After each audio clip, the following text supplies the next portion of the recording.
Marie-Ève, il y a une différence entre agression sexuelle et inconduite sexuelle. Le masseur a dépassé les limites dues à sa profession.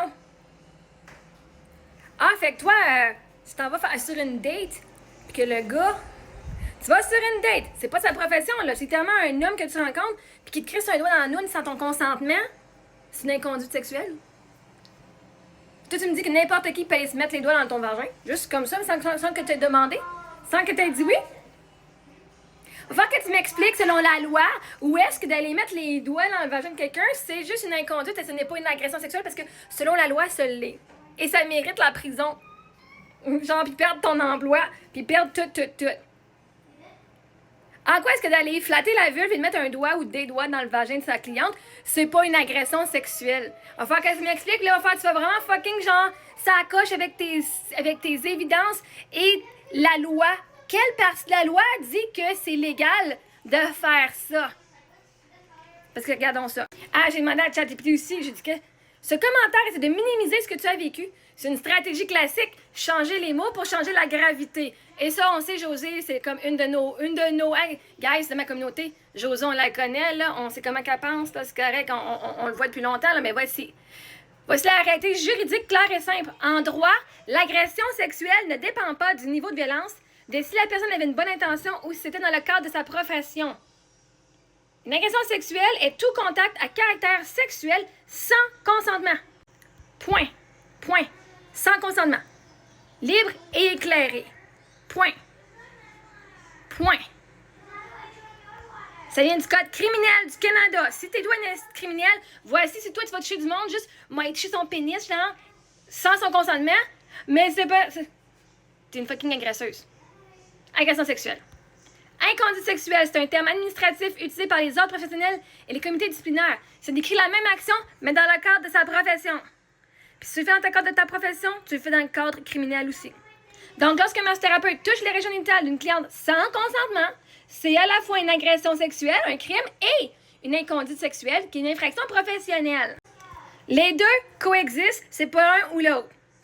Si tu fais une agression sexuelle dans le cadre de ton travail, tu vas aussi avoir ta sanction de ton inconduite. C'est pas l'un ou l'autre. Traduction de son commentaire, elle ne dit pas qu'il n'y a pas eu d'agression. Elle dit, je préfère utiliser le mot qui me dérange le moins. C'est une façon de diminuer l'impact, rendre ça moins grave et protéger son propre inconfort. Plutôt que ton vécu. Alors, réponse posée, factuelle et puissante. En droit canadien, tout contact sexuel non consenti est une agression sexuelle. Tout.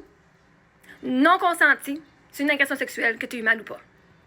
Le terme inconduite sexuelle est celui utilisé par les ordres professionnels dans le cadre disciplinaire. Parce que les autres, c'est pas la loi.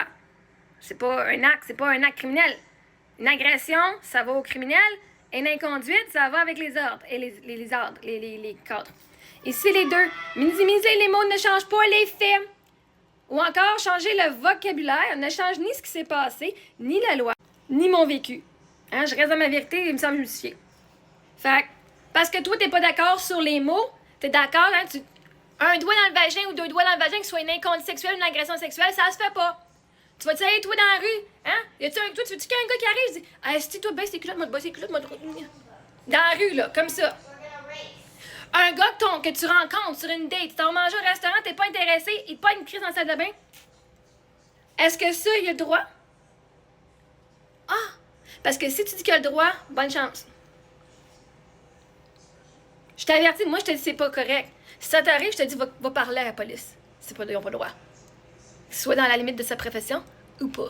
Dans la limite d'être humain, ça se fait pas d'aller se colisser. D'aller toucher les gens dans leur partie privée sans consentement. Fait que Josée, ton mentalité d'agresseur, là, va fucking te faire chier. Genre, un moment donné, là, est-ce que les femmes peuvent bien se faire agresser? Chris, les femmes sans moi pitcher en avant du bus, va te faire agresser, je te sauverai pas.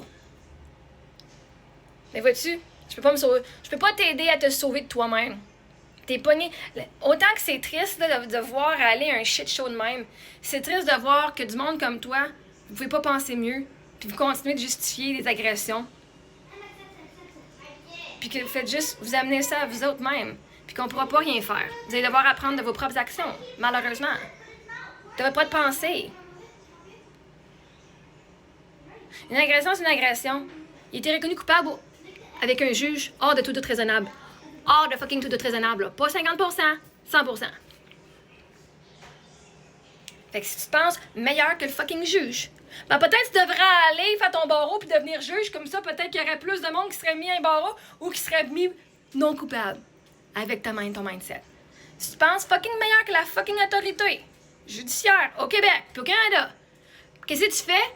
Pas à travailler pour eux autres. Peut-être parce que tu connais pas ton droit. Hein?